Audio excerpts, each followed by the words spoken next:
Apa hukum seorang isteri bermesej WhatsApp dengan lelaki lain tanpa pengetahuan suaminya? Tiada perasaan cinta namun untuk menghilangkan bosan sahaja. Jangan buka pintu-pintu yang menyebabkan seorang itu mengadu kasih kepada bukan suami dia.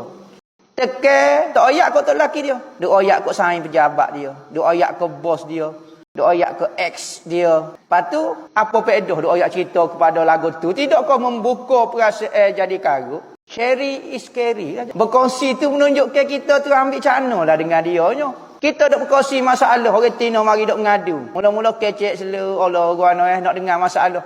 Jangan buka. Sekalipun tak ada perasaan. Lama-lama setan akan duk si. Cinta ni tak syarat mari cinta. Setan ni tak syarat cinta. Orang berzina tu tak ada perasaan cinta pun. Kau kena mari cinta baru berdosa Orang berzina dengan seorang perempuan, kau mari cinta dah. Mari nak tu Maka tak syarat kata saya tak ada perasaan cinta pun dengan dia. Dah, tak boleh. Maka benda-benda lagi takrabuz zina, mendekatkan kepada zina. Jadi hukum dia haram. Lainlah kalau ada masalah kait dengan hukum hakal kau dan kita jaga adab lah kitanya, tanya masalah. Pergi jumpa Tok Qadi. Ni jumpa orang napuk macam semak-semak. Wak nak ngadu masalah selalu. Pergi tanya Tok Qadi tu. Dah tak ada Tok Qadi. Apa awak tak ngadu Tok Qadi? Gigi pun tak ada dah.